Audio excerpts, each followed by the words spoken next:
Em, ¿Qué puedo agregar yo a esto?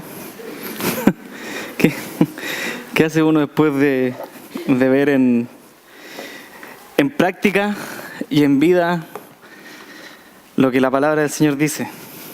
¿Cierto? Cuando el Señor nos dice que vamos a sufrir juntos, que nos vamos a amar juntos, que nos tenemos que sostener, orar unos por otros.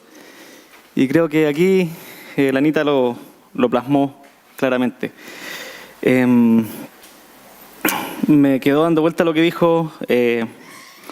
No soy ejemplo de nada, pero una iglesia se mide por... El termómetro de una iglesia es la oración. Y creo que la fe se ejerce en la oración. Muchas veces la fe se ejecuta ahí. Porque hemos visto en el Sermón del Monte cómo es que el Señor parte diciéndonos que tenemos que ser pobres de espíritu, dándonos a entender que necesitamos de Él. Y muchas veces lo hablamos, pero cuando llega el momento de ejecutar la acción, sigo pensando que soy suficientemente fuerte para hacerlo. Y en la situación que hemos vivido este último tiempo como iglesia, no creo que haya sido resultado de lo bueno que somos, sino simplemente porque hemos estado orando para que el Señor nos siga viendo y nos siga utilizando. Así que comencemos orando y vamos hoy día a abrir nuestras Biblias en Mateo 5, versículo 38. Pero vamos a orar. Mi Señor, te damos gracias porque de todas las herramientas, de todas las armas que podemos tener, nuestro intelecto, nuestra razón, nuestras defensas, Señor, tú dejaste la oración como el único medio, Señor, para combatir nuestro pecado, Señor, y combatir los ataques que vienen hacia nosotros, Señor, de afuera. Te pedimos que podamos alabar tu nombre desde nuestro corazón, podamos seguir pidiendo que tú mires a esta iglesia, que tú sigas obrando en nuestras vidas, que tú, Señor, sigas cuidando, Señor, de cada uno de los que estamos acá. Y rogamos, Señor, que esta iglesia, Señor, pueda seguir creciendo, pueda seguir avanzando y que podamos ir ganando terreno, Señor, para tu reino, para tu gloria, Señor. Sabemos que tenemos tanta gente alrededor que no te conoce, tenemos tanto por hacer, pero queremos ir donde tu Espíritu se esté moviendo, Señor, y queremos ser sabios, Señor, para poder ver dónde tú estás trabajando. Gracias por este grupo, Señor, de oración que tenemos. Es lamentable que siempre la oración sea el grupo más pequeño, Señor, y a pesar de eso, tú tienes misericordia y sigues cuidándonos, Señor, y sabemos que es porque tú no cambias y tu misericordia es para siempre. Cuida, Señor, cada familia que está acá representada, Señor. Cuida a aquellos que vienen por primera vez. Permítele, Señor, que no sea escuchando todo lo que nosotros podemos alardear de lo que es la iglesia, sino que sea tu palabra, Señor, y tu vida, Señor, y tu espíritu transformador en nosotros lo que muestre que realmente tú eres real, que tú eres el único que puede cambiar, Señor, una vida desastrosa muchas veces o una vida orgullosa en una vida con un propósito, Señor, eterno. Gracias por todo lo que haces y te pedimos que la palabra que vamos a ver hoy día pueda ser glorificada en ti, Señor, que nos pueda transformar un poco más cada día y que nos desafíe, Señor, a poner en práctica todo lo que tú nos vas enseñando. Gracias por tu Espíritu Santo, Señor, que nos da la fuerza y nos mueve, Señor, a orar, Señor, para ti. Gracias por todo en el nombre de Jesús. Amén. La semana pasada estuvimos en los versículos 33 al 37 y hablamos sobre los juramentos y hoy día vamos a estar los versículos 38 al 48. Y quiero que lo leamos antes de comenzar. Y dice así: Oísteis que fue dicho ojo por ojo y diente por diente.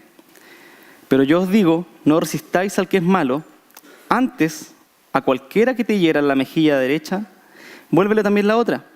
Y al que quiere ponerte a pleito y quitarte la túnica, déjale también la capa.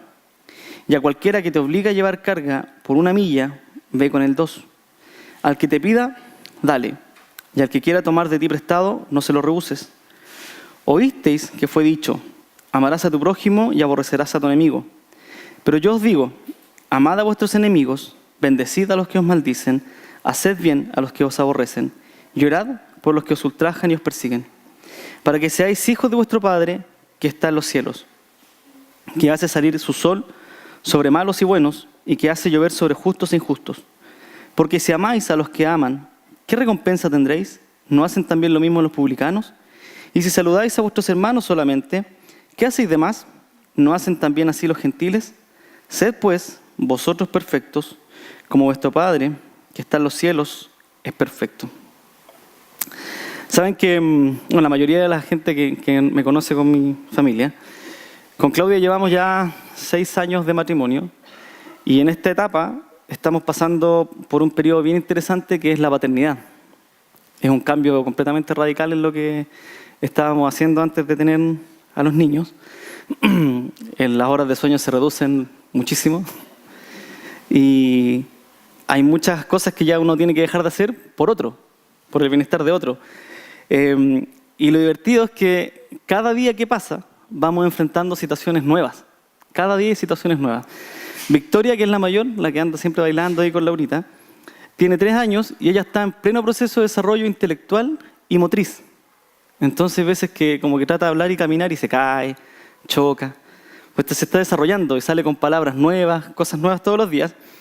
Y eso nos hace estar siempre pendientes de qué es lo que está aprendiendo y qué cosas está haciendo ahora. Por otro lado, Sofía, que tiene 1 año, está ahora aprendiendo a caminar. Y uno piensa que es como un trabajo en computador, esto es copiar y pegar. Lo que hice con la primera, lo hago con la segunda. Y no es así, porque la más chica tiene un carácter súper fuerte y todo lo quiere hacer a su manera, a su forma, y patalea, grita, llora, se mete todas las cosas a la boca, hay que estar detrás de ella. Entonces siempre hay algo que hacer con las niñas. Y me gusta porque en todas las cosas que hay que hacer en la paternidad, ya sea alimentar, cambiar pañales, vestir, hay una tarea que se hace en todas las áreas, que es moldear el carácter de nuestros hijos, que es la enseñanza. Tenemos que enseñar en todas las cosas que hacemos. Y esto es muy difícil porque cada cosa que yo digo, cada acción que yo ejecuto, ellos lo están absorbiendo. Siempre lo están mirando. Entonces de repente yo estoy hablando y me enojo y después viene mi hija y repite lo que yo digo. Yo no quedo así como, está complicada la cosa. Que no lo digan público, que no lo digan. Entonces es bien difícil porque moldear el carácter de un niño requiere las 24 horas del día. Todo lo que nosotros hacemos tenemos que estar en esa tarea de enseñar. Y la mayor, Victoria, es una niña de muchas rutinas, para no llamarla obsesiva, porque es muy obsesiva, y tiene muchas rutinas. Y una de esas rutinas que tiene es en la noche cuando se está tomando su mamadera, nos pide que le contemos un cuento. Quiere un cuento de lo que sea, de un dinosaurio, de los 3 chanchitos, a veces una historia bíblica, lo que quiera. Y anoche resulta que se estaba tomando la leche y me dice, papá, ¿me lees un cuento? Y yo, me quería ir, me quería escapar, quería dejar a la Claudia. Pero dijo, papá, ya, yo te leo un cuento. Y ella tiene una Biblia animada con dibujitos y me dijo, quiero la Biblia. Ya, listo, leamos. Y yo le empecé a contar un cuento y empezamos con la historia de Jesús. Entonces ella ya conoce los personajes porque lo tiene hace mucho tiempo esa Biblia. No, hace mucho tiempo, tiene 3 años, hace 2 años la tiene. Toda su vida la tiene, toda su vida. Entonces, el asunto es que estamos ahí conversando, ya se le estoy contando la historia, y a mí se me olvida que yo como adulto tengo una forma de aprender distinta a la de un niño. Y yo estoy acostumbrado a enseñar a adultos. Entonces a veces le quiero enseñar cosas complejas y ella entiende una pura idea a la vez. Entonces tengo que ser bien dinámico, cosa que es muy fácil. Entonces empezamos desde que nació hasta el Sermón del Monte, pues llegamos ahí. Ahí ya se cansó y quiso dormir. Entonces cada vez que aparecía Jesús, yo le decía, y Jesús nació porque era Jesús, me decía ella. Ya, listo, le hacía gestos, caras, la movía, saltaba. Después llegaban los reyes, los magos del oriente, y no murió Jesús porque era Jesús, el Hijo de Dios, y listo. Entonces esa era la idea central. Jesús, que aprendiera que ese dibujito era Jesús. Y llegamos al bautismo y apareció otro personaje. Así el dibujo sale con una barba larga, así, un pelo todo grande, largo. Y yo le digo, ¿quién es él? Y como lo conoce, me dice, Juan. Ah, excelente, Juan. Entonces yo, ingenuo, le quise enseñar 2 conceptos a las 8:30, 9 de la noche. Y le digo, él es Juan el Bautista. Sí, me dice. Ok. ¿Quién es él? Juan. ¿Juan qué? Juan. Digo, ¿es Juan él? Ah, me dice, es el Juan. Listo. Se acabó. Se acabó. Ahí entendí que era solo una idea a la vez, no más. Lo interesante es que Victoria anoche me enseñó que hay cosas que son tan claras que no requieren mayor complicación. Ella no necesita saber que el Bautista, que estaba en el río Jordán, cómo se vestía, qué comía. Ella necesitaba saber que ese chascón de ahí del dibujo era Juan el Bautista. Nada más, nada más. Así que, cuando empecé a leer el Sermón del Monte y llegamos a este segmento, me doy cuenta que Dios como Padre, como ve nuestro desarrollo, siempre nos está enseñando de una cosa a la vez. De una cosa a la vez. Porque nos cuesta aprender más. Y cosas bien sencillas, no muy complejas. Y Jesucristo era bien sencillo para enseñar. Ojo por ojo, diente por diente. No más. Ah, qué ojo, qué diente, el molar 4, qué pieza. No, diente por diente. Ese diente. Así que lo que Jesús nos va a enseñar acá, en estos versículos, es lo mismo que hacemos nosotros con nuestros hijos. Cada acto que Dios nos muestra de Él, nos deja como ejemplo para que nosotros podamos imitarlo. Por eso es que cada vez que nos acercamos a Dios, nuestro carácter se va moldeando al de Dios. Porque nos está enseñando a ser como Él. Y da una idea, no más, da una idea. Así que, vamos a comenzar. La semana pasada vimos que Jesucristo está haciendo un contraste, ¿recuerdan? Entre el Antiguo Testamento y el reino de Dios. Las leyes que había en el Antiguo Testamento y el reino de Dios. Entonces Jesús decía cosas como, el versículo 38, oíste que fue dicho, y citaba el Antiguo Testamento. Y él después decía, en versículo 39, pero yo os digo, y él añadía algo nuevo, porque nos estaba enseñando a vivir en el reino de Dios. Y para vivir en el reino de Dios, teníamos que nosotros renacer. Teníamos que volver a nacer. Porque este era un reino espiritual. Entonces habían otras exigencias. Y independiente yo tenga los 24 años que tengo, o la edad que ustedes tengan, cualquier persona cuando renace, espiritualmente es un niño espiritual. Y Jesús aquí es primera vez que se empieza a dar este mensaje. A lo largo de toda la Biblia es primera vez que se habla de que una persona va a poder renacer espiritualmente. Entonces Jesucristo está tratando con puros niños. Y tiene que ser bien sencillo para enseñarnos. Así que Jesús comienza. Oíste que fue dicho ojo por ojo y diente por diente. Pero yo os digo, contraposición. ¿Saben qué? Lo que está pasando acá es que debemos recordar que la mayoría de las leyes, si no toda la ley que se dio en el Antiguo Testamento, eran para tener una convivencia social. Dios sacó a un pueblo de Egipto, no sacó a un solo individuo, sacó un pueblo. Y ese pueblo tenía que aprender a convivir. Entonces Dios les tenía que dar normas para que ellos aprendieran a vivir. Y esta norma específicamente trata sobre la justicia. Porque el pueblo que salió de Egipto era un pueblo con la cultura egipcia y con una mentalidad de esclavo. Tenían una vida de abuso. Habían sido abusados. Y lo que Dios quería hacer con este pueblo era sacarlos y que su conducta mostrara que había un Dios. Pero es muy difícil cuando traes un pueblo esclavo con una mentalidad de abuso y con una mentalidad de muchos dioses. Así que Dios comenzó a poner leyes. Y la justicia en sí misma siempre va a buscar ser fiel a la verdad y dar a cada uno lo que corresponde. Nada más. Nada más. Sin embargo, nosotros como seres humanos pecadores, nos cuesta hacer justicia. ¿Por qué? Porque siempre queremos no hacer justicia, sino que buscamos un poquito de venganza. Que corresponde esto, no, pero démosle un poquito más. Para que sufra lo que yo sufrí. Para que le duela. Entonces, Dios va a utilizar a este pueblo esclavo para cambiar esta mentalidad. Para cambiarle esta mentalidad. ¿Y qué sucede? Si este pueblo esclavo, que no traía ninguna imagen de Dios, que venía de una historia de abuso, empieza a manifestar una vida que no es de abuso y que es de justicia, las naciones van a preguntarse, ¿cómo lo hicieron? ¿Cómo lo hicieron? En psicología, hay un psicólogo francés, un psicoanalista, se llama Lacan, y él hacía una representación con una Z. Y él decía que todas las familias que han sufrido abuso o algún tipo de adicción, por lo general tenían una línea de aprendizaje y trascendía su vida, entonces esa persona la repetía. ¿Qué sucedía? Que el hijo de un padre alcohólico, por lo general, iba a terminar siendo alcohólico. O el padre o el hijo de un drogadicto iba a terminar siendo drogadicto.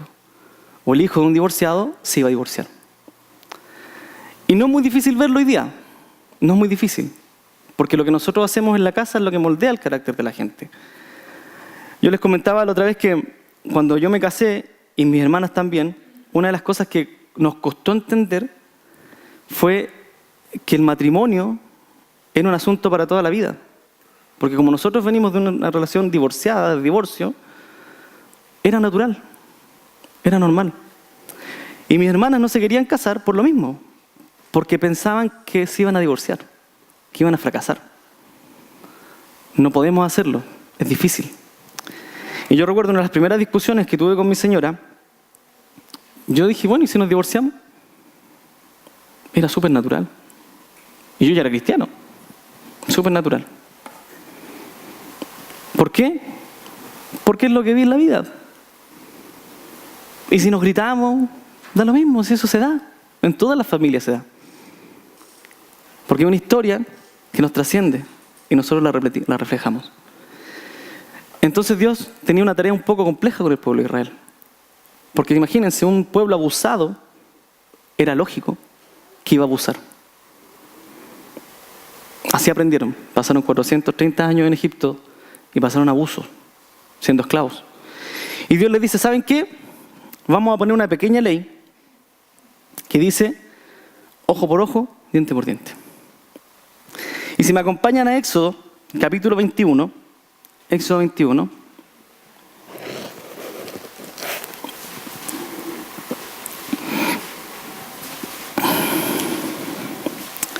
versículo 22.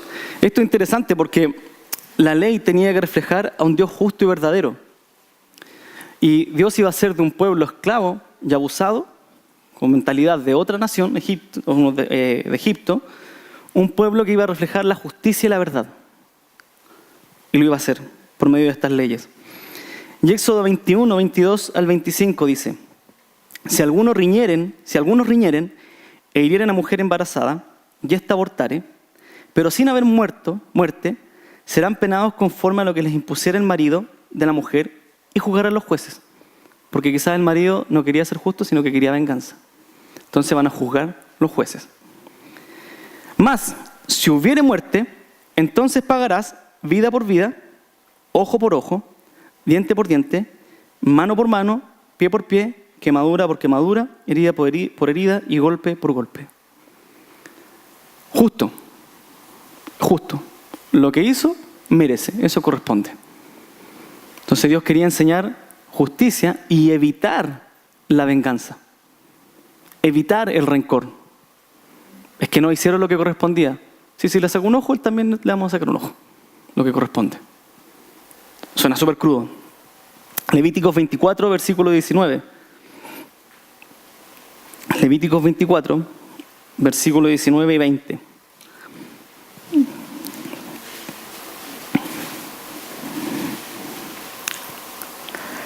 Dice, y el que causare lesión en su prójimo, según hizo, así le sea hecho. rotura por rotura, ojo por ojo, diente por diente, según la lesión que haya hecho al otro, tal será con él. Entonces lo que Dios está buscando con el pueblo de Israel es instaurar un sistema judicial en el que se evite la venganza. Y tenían leyes y tenían jueces. Entonces ellos salieron como esclavos y empiezan a vivir en sociedad. Tienen que aprender a vivir como el pueblo de Dios. Y cuando aprenden a hacer esto, pueden reflejar la justicia y la verdad de Dios a las naciones. Entonces la gente dice, bueno, son un pueblo esclavo y no se esclavizan, no se abusan. ¿Por qué no lo hacen? ¿Se acuerdan que la semana pasada leíamos Deuteronomio cuando decía que las naciones se iban a preguntar qué pueblo, qué nación tiene un Dios tan cercano como este? Porque debían reflejar a Dios con su vida en comunidad, como pueblo, como nación. Ahora, esta ley, si uno la ve objetivamente, no parece tener nada bueno. Es más, me gustaría que tuviéramos estándares de gobierno así. Yo creo que todo el mundo quisiera tener autoridades que buscaran ser la verdad y otorgar a cada uno lo que le corresponde.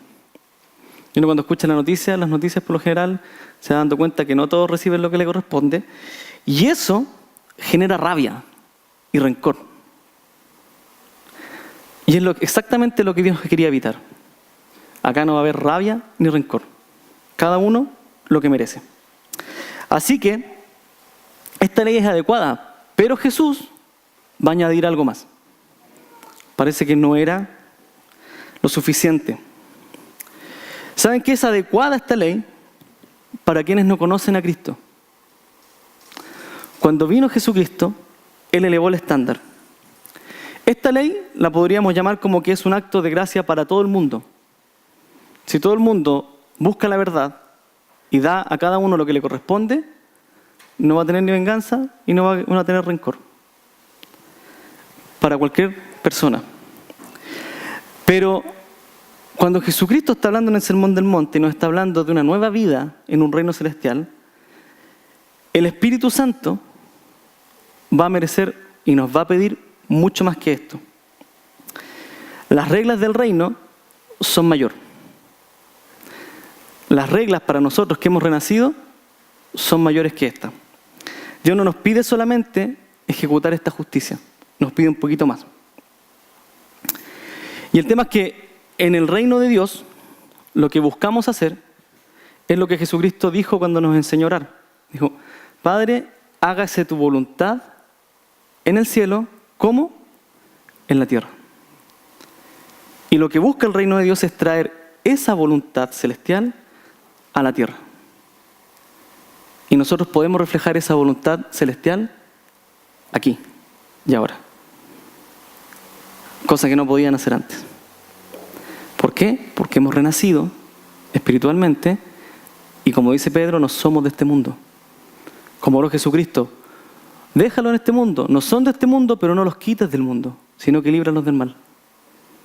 Podemos reflejar la voluntad celestial en la tierra. Por nuestra vida. ¿Qué hace eso? Que la gente que nos ve vivir como iglesia, puede ver un pueblo unificado. Puede ver un pueblo que sigue una misma voluntad, que nos soportamos, que no buscamos venganza. Y es difícil, porque trabajamos con seres humanos. Es difícil. Estamos en el cielo, pero no estamos en el cielo. Somos santos, pero todavía somos pecadores. Entonces queremos, como dice Pablo, lo que quiero hacer no lo hago. Entonces quiero vivir como un personaje celestial. Quiero vivir mi vida nueva en Cristo, renacido por el Espíritu Santo, pero mi vida pecaminosa me tira para abajo y me deja acá. Entonces tenemos estos roces. Y es natural. Los vamos a tener. En cosas que a veces son buenas y las vamos a tener. Hermano Douglas, ¿por qué puso ese techo allá? No es que me tapo el estacionamiento. Yo siempre me estaciono al centro de la puerta. Y me puso un fierro ahí. Vamos a tener conflicto. No, es que era lo mejor. ¿A qué le preguntó? Vamos a tener conflicto. La buena voluntad choca con el pecado. Entonces uno le dice, ¿pero por qué lo hizo? No, porque es para la iglesia. Y Él quiere traer la voluntad de Dios hacia nosotros. Y nosotros decimos, no, pero es que está mal puesto, tenía que estar un poquito, 10 centímetros más a la izquierda. Súper perfeccionista. Pero es natural. Eso es la vida cristiana. Queremos vivir para Dios con estas reglas. Sabemos que lo podemos hacer, pero estamos en constante choque por nuestro pecado. Entonces Jesucristo nos está enseñando que tenemos que aprender a vivir en el reino, que tenemos que aprender a entender que nuestra vida ahora debe ser manejada por el actuar del Espíritu Santo. Y uno a veces lo ve como muy abstracto, y dice, pero ¿cómo me maneja el Espíritu Santo? Bueno, el Espíritu Santo, como dice Romanos, empieza a cambiar y a transformar su entendimiento por medio del conocimiento de Dios. Porque Él ilumina, Él nos da entendimiento de esto. Entonces, a medida que yo voy conociendo a Dios, mi vida va cambiando. Es lo mismo que nuestros hijos. A medida que nos van viendo, van formando su carácter.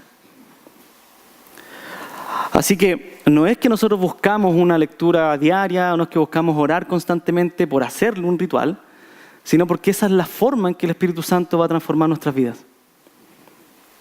Y yo sé que cuando yo dejo de leer y cuando dejo de orar, me empiezo a alejar y mi carne empieza a florecer cada vez más.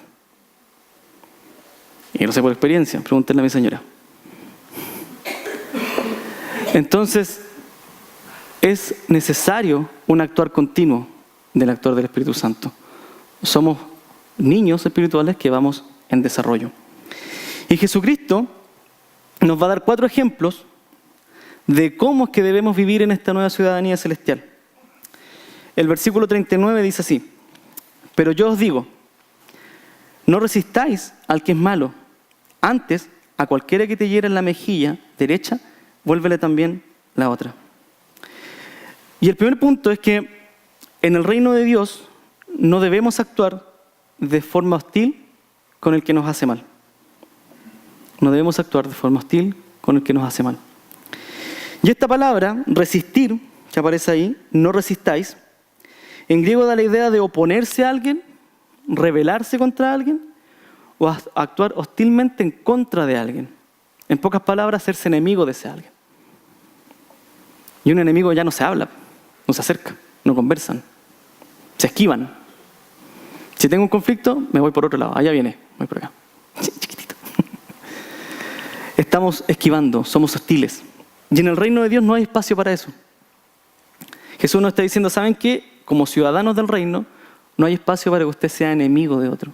Es más, si se le hace mal, tampoco puede hacerlo. Y Jesús nos va a hablar y nos va a poner una exageración en el versículo para poder entenderlo un poco mejor. Y dice, no resistáis el malo, a cualquiera que te hiera en la mejilla derecha, vuélvele también la otra. Yo debo aprender a sufrir lo malo. Tengo que aprender a sufrir. En el reino de Dios voy a sufrir porque ya no soy de este mundo, pero estoy en este mundo. Y el tema no es que yo como cristiano me tengo que prestar como saco de boxeo. Esa es una exageración de Jesucristo. Y lo podemos ver porque Pablo primero nos llama embajadores. Nosotros tenemos que mostrar que somos diferentes de aquí. Pero el Señor Jesucristo, si me acompañan a Juan 18, versículo 19. Juan 18, 19. Él sufrió una situación así y lo que él hizo fue buscar la justicia y la verdad. ¿Para qué? Para reflejar las verdades del reino de Dios. Juan 18, versículo 19. Y acá está Jesucristo en juicio antes de que lo crucifiquen. Dice, y el sumo sacerdote preguntó a Jesús acerca de sus discípulos y de su doctrina. Jesús le respondió, yo públicamente he hablado al mundo, siempre he enseñado en la sinagoga y en el templo, donde se reúnen todos los judíos y nada he hablado en oculto. ¿Por qué me preguntas a mí? Pregunta a los que han oído, que les haya yo hablado. He aquí, ellos saben lo que yo he dicho. Cuando Jesús hubo dicho esto, uno de los alguaciles que estaba allí le dio una bofetada diciendo, ¿así respondes al sumo sacerdote? Jesús no puso la otra mejilla. Dice, Jesús le respondió, si he hablado mal, testifica que está el mal. Está buscando la verdad. Y si bien, ¿por qué me golpeas? Si lo hice mal, dame lo que corresponde. Dios está buscando la justicia. Jesús está buscando la justicia. Entonces Jesús aquí pone una exageración, por llamarlo de alguna forma, para que podamos entenderlo. ¿Saben qué?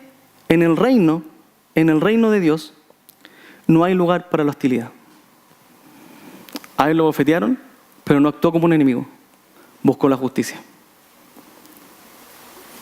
Entonces, si tengo un enemigo, debo aprender a sufrir. Y debo aprender a buscar la justicia. Otro ejemplo que Jesús pone en el versículo 40, dice, y al que quiere ponerte a pleito y quitarte la túnica, déjale también la capa.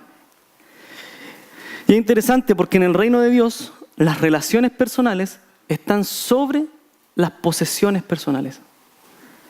Las relaciones personales están sobre las posesiones personales. Y en toda época, la ropa ha sido una necesidad del ser humano. La ropa siempre es una necesidad. Y en la época de Jesús la túnica sí lo era. Era aquel manto que se ponía debajo del manto que iba por encima, de lo visible. Entonces los mantenía más calientes y era más cómodo una túnica. Y Jesús nos está diciendo, ¿saben qué? En el reino de Dios, las posesiones importan poco en comparación con las relaciones. Si usted no tiene una buena relación y si rompe una relación por una posesión, por un objeto, ¿cómo va a mostrar la luz y la sal del mundo? ¿Cómo va a mostrar que es diferente? Si se afana por lo mismo que se afanan todos. Al terminar el capítulo 5, en el capítulo 6 de Mateo, Jesús dice lo siguiente en el versículo 25. Porque cuando somos hijos de Dios y Él es nuestro Padre, Él se encarga de proveer. Él se va a encargar de proveer. Versículo 25, capítulo 6. Por tanto os digo, no os afanéis por vuestra vida, qué habéis de comer o qué habéis de beber, ni por vuestro cuerpo, qué habéis de vestir. ¿No es la vida más que el alimento y el cuerpo más que el vestido? Mirad las aves del cielo, que no siembran ni ciegan, ni recogen en graneros, y vuestro Padre Celestial las alimenta. ¿No valéis vosotros mucho más que ellas? ¿Y quién de vosotros podrá, por mucho que se afane, añadir a su estatura un codo? Y por el vestido, ¿por qué os afanáis? Considerad los lirios del campo, cómo crecen, no trabajan ni hilan, pero os digo que ni aun Salomón con toda su gloria se vistió así como uno de ellos. Y así la hierba del campo, que hoy es y mañana se echa en el horno, Dios la viste así. ¿No hará mucho más a vosotros, hombres de poca fe? No os afanéis, pues diciendo, ¿qué comeremos, o qué beberemos, o qué vestiremos?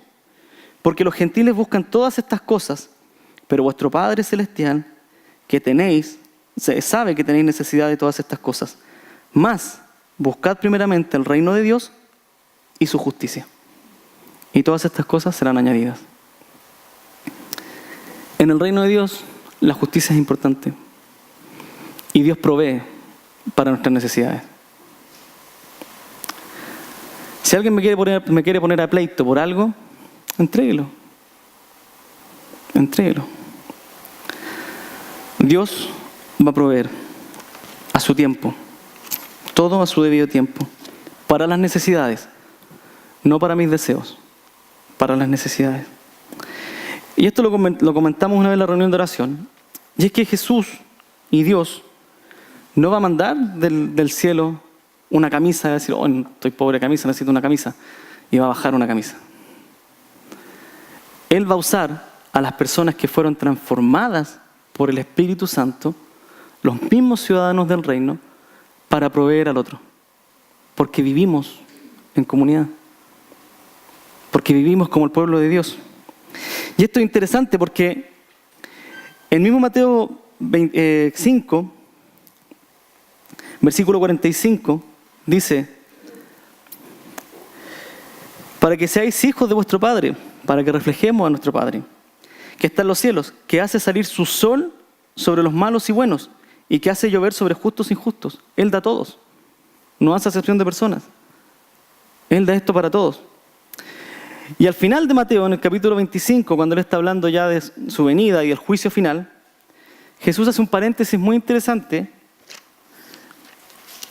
de cómo es que nosotros tenemos que reflejar esta justicia, esta misericordia. Cómo es que nosotros como iglesia nos vamos a proveer los unos a los otros.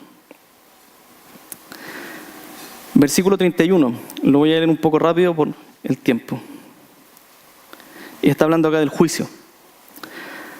Dice, versículo 31, capítulo 25, cuando el Hijo del Hombre venga en su gloria y todos los santos ángeles con él, entonces se sentará en su trono de gloria y serán reunidos delante de él todas las naciones y apartará los unos de los otros, como aparta el pastor las ovejas de los cabritos. Y pondrá las ovejas a su derecha y a los cabritos a la izquierda. Entonces el rey dirá a los de su derecha, venid, benditos de mi Padre, heredad del reino, preparado para vosotros desde la fundación del mundo, perdón. Porque tuve hambre y me diste de comer. ¿Por qué lo van a heredar? Porque tuve hambre y me diste de comer.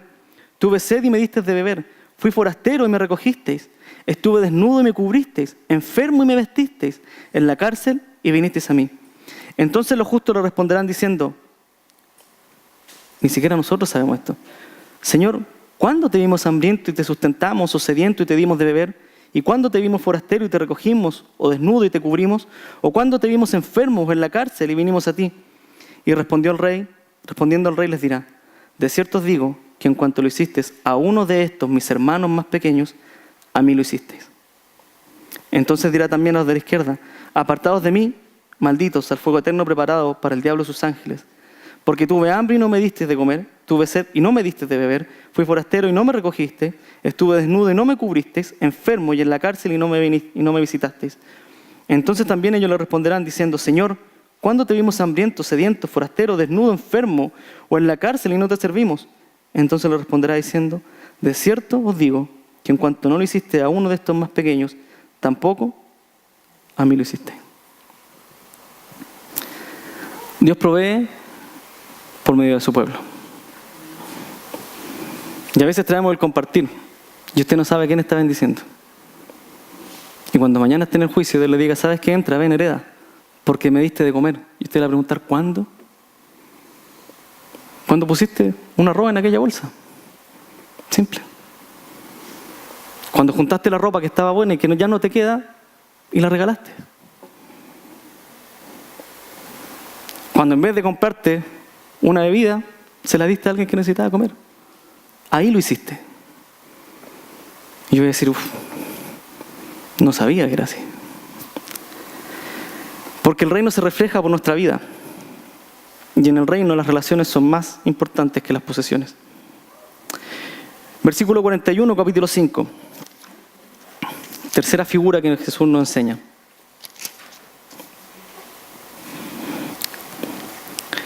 Y a cualquiera que te obliga a llevar carga por 1 milla, ve con él 2. En el reino, nosotros debemos respetar a las autoridades terrenales, aún cuando sean corruptas. Aún cuando sean corruptas. Una de las autoridades que tenían los militares de Roma era obligar a un civil a llevar 1 milla su carga personal. Si se cansaba, tomaba cualquiera y le decía, llévese 1 milla. Y tenía que tomarla y la llevaba, por ley. Pero a veces abusaban y hacían llevarla 2 hasta 3 millas. Y abusaban de su poder. Pero en el reino nosotros debemos reflejar el respeto a la autoridad, aun cuando sean corruptas. Aun cuando sean corruptas. Pablo nos dice que la venganza es del Señor. Y en Romanos 13 el Señor nos dice que toda autoridad es puesta por Él. Y Él va a juzgar a las autoridades, no yo. Si mi hija el día de mañana me ve faltando el respeto a un carabinero, ¿qué va a pensar de mí? Si cuando la manda al colegio, ¿usted cree que va a respetar al profesor? Porque todos nuestros actos reflejan el reino de Dios. Y finalmente, versículo 42, finalmente estos 4 ejemplos. 5:42. Al que te pida, dale, y al que quiera tomar de ti prestado, no se lo rehuses. Y el reino de Dios tiene una característica muy especial. Y es que se basa en corazones transformados por el Espíritu Santo. Porque aquí nadie nos ofende, nadie es corrupto, Nadie abusa. Aquí alguien más necesitado que yo está pidiendo ayuda.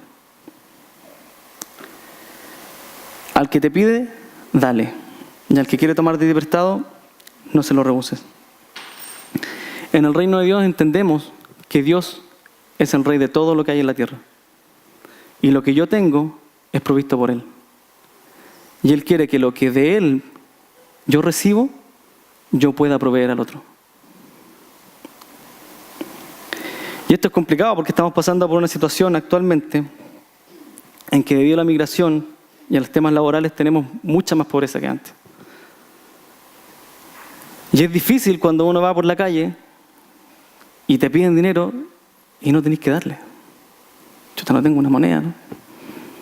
Estamos acostumbrados así como, bueno, 100 pesos, 200 pesos. ¿Pero qué hace una persona con 200 pesos? Entonces, a veces que debemos entender que Dios me ha dado más de lo que necesito. Y lo que yo recibo, debo proveer. Y eso no es porque me abusaron ni nada, es porque tengo un corazón transformado por Jesucristo. Para darle a alguien que me pide lo único que necesito es un acto de voluntad. Querer hacerlo. Y el Señor entregó lo máximo que Él tenía, su vida. Su vida. Y yo a veces no soy capaz de dar un poco para alguien que no tiene que comer. Entonces, todo esto nos permite manifestar el reino de los cielos en la tierra. Versículo 42. Al que te pide, dale, y al que quiere tomar de ti prestado, no se lo rehuses. 43. ¿Oíste que fue dicho, amarás a tu prójimo y aborrecerás a tu enemigo? Jesús continúa este contraste y comienza de nuevo. ¿Oíste que fue dicho, amarás a tu prójimo y aborrecerás a tu enemigo? Y aquí hace como un resumen, una condensación de todo esto. Recuerden, Jesús, una sola idea. Amor al prójimo, una sola idea. Pero yo os digo, amad a vuestros enemigos, amad, bendecid a los que os maldicen, haced bien a los que os aborrecen y orad por los que os ultrajan y persiguen, para que seáis hijos de vuestro Padre que está en los cielos, que hace salir su sol sobre malos y buenos y que hace llover sobre justos e injustos. Para poder amar, para poder bendecir y para poder orar al otro, por mi enemigo, solamente lo puedo hacer si soy hijo de Dios. Y esto me permite, según el versículo 25, mostrar que soy hijo de Dios. Porque así como Él da sol y lluvia a todos, yo debería hacer lo mismo. De lo que tengo, a nadie le debería negar. Tenga mucho, tenga poco, pero de lo que puedo, tengo que dar. Debo proveer. Es la forma que tenemos nosotros para hacerlo. Y ¿saben qué? Creo que esto lo puede reflejar aquel que es el Hijo por excelencia y a quien nosotros debemos imitar, que es Jesucristo. Y a Él nosotros imitamos como hijos. Y en Lucas 23,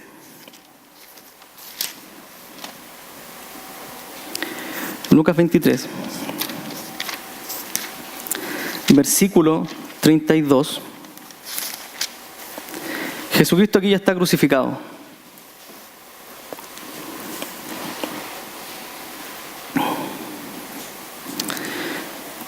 Versículo 32, Lucas 23 dice así. Llevaban también con Él a otros dos que eran malhechores para ser muertos. Y cuando llegaron al lugar llamado de la Calavera, le crucificaron allí, y a los malhechores, uno a la derecha y el otro a la izquierda. Y Jesús decía, Padre, perdónalos, porque no saben lo que hacen. Crucificándolo, Él amó y oró. Y repartieron entre sí sus vestidos y echaron suerte. Y el pueblo estaba mirando, y aún los gobernantes se burlaban de Él, diciendo, a otros salvó, sálvese a sí mismo. Si este es el Cristo, el escogido de Dios. Los soldados también le escarnecían, acercándose y presentándole vinagre. Y diciendo, si tú eres el rey de los judíos, sálvate a ti mismo. Había también sobre él un título escrito con letras griegas, latinas y hebreas. Este es el rey de los judíos. Y uno de los malhechores que estaban colgados le injuriaba diciendo: si tú eres el Cristo, sálvate a ti mismo y a nosotros. Respondiendo el otro, le respondió diciendo: ¿ni aún temes tú a Dios, estando en la misma condición? Nosotros, a la verdad, justamente padecemos, porque recibimos lo que merecíamos, lo que merecieron nuestros hechos. Mas este ningún mal hizo. Y dijo a Jesús: acuérdate de mí cuando vengas en tu reino. Entonces Jesús le dijo: de cierto te digo, que hoy estarás conmigo en el paraíso. Hasta la última instancia de su vida, Jesucristo proveyó de lo que tenía. Y Él vino a buscar y a salvar lo que se había perdido. Y hasta el último momento lo hizo. Salvó a los pecadores. Y hay algo interesante porque Jesús jamás, Dios jamás nos va a pedir algo que Él no hizo. Nunca. Todo lo que Dios nos pide, Jesús lo vivió. Todo. Y Él no pide nada que Él no haya vivido. Teníamos un especial, pero les voy a pedir, quiero que escuchen un fragmento de una canción y luego vamos a terminar el sermón, o sea, vamos a escuchar una canción, pero quiero que pongan atención a la letra, porque hay cosas que a veces se expresan mucho mejor, otras personas las pueden expresar mucho mejor que uno. Pongan atención a la letra y luego terminamos el mensaje.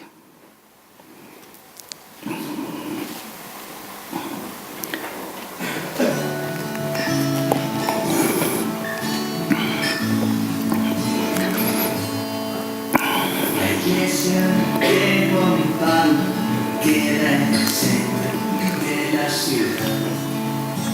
El templo son 2 andenes y una banca de parque. Es el altar, un par de ujieres sin dientes chupan pegante al entrar. Y el grupo de alabanza ni una maraca sabe tocar. La iglesia de Juan Pablo podría escandalizar. De toda la membresía, tan solo él llega en sobriedad. Los ve y apenas suspira y sigue hablando de Dios. Les lleva pan y canciones y ellos le dicen pastor.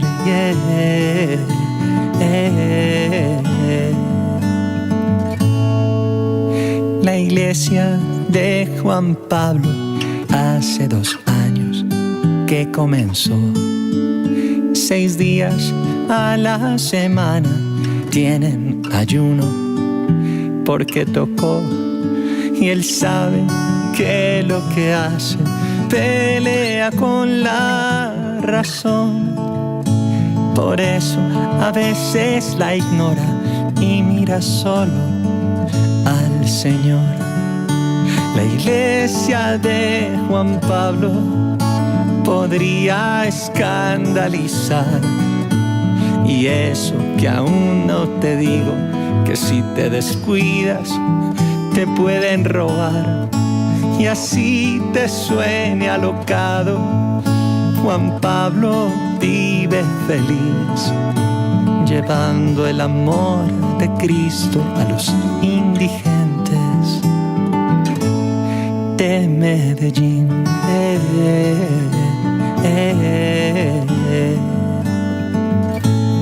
De Medellín.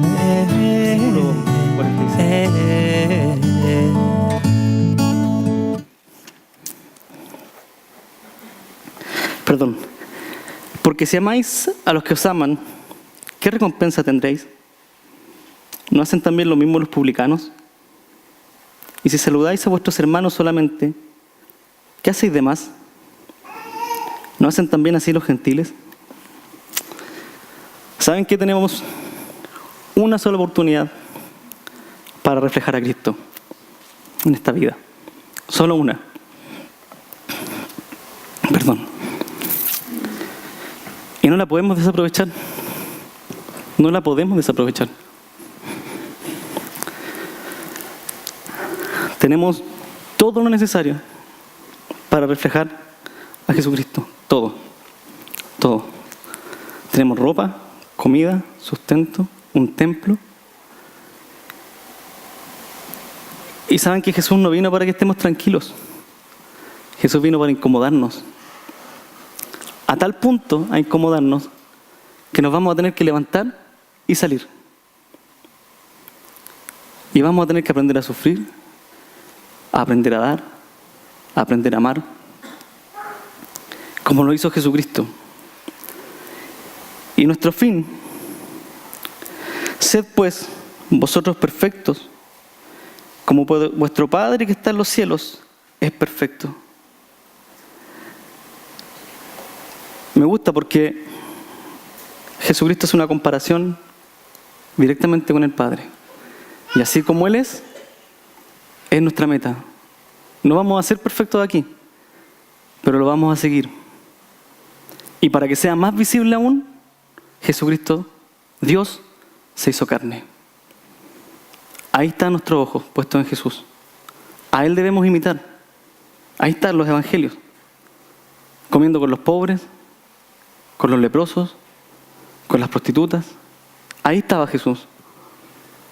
Peleando con los religiosos. Estaba ahí, en la necesidad. Así que nosotros hoy día tenemos la oportunidad de cambiar las familias abusadas, las familias borrachas, la gente con problemas de adicción, porque renacimos por el Espíritu Santo. Y ese Espíritu es lo único que va a transformar nuestras vidas. Así que aprendemos a vivir como iglesia, aprendemos a amarnos y luego nos toca salir. Oremos. Señor, te damos gracias porque tú eres tan claro, Señor, tan fiel, tan bondadoso. Y no nos pides mucho, Señor, no nos pides mucho. Sino que nos pides, Señor, reflejar tu vida aquí en la tierra. Todos tenemos, Señor, algo que dar, ya sea tiempo, una palabra, una visita, ropa, dinero, comida, útiles escolares. Tenemos tanto, Señor, para dar. Tenemos tanta migración hoy día. Tenemos tanta pobreza hoy día. Y no queremos vivir cómodos, Señor. Ayúdanos, Señor, a poder administrar lo que tenemos para tu reino. Ayúdanos, Señor, a estar pensando en el otro. Porque tu reino, Señor, es amarte a ti y al prójimo. Te queremos amar y te queremos entregar nuestra vida y esta iglesia para que sea luz entre medio de este lugar, para que seas la sal de la tierra. Y incomódanos, Señor. Incomódanos todo el tiempo para que, por último, por la incomodidad, salgamos a predicar tu evangelio del reino. Gracias por todo. En el nombre de Jesús. Amén.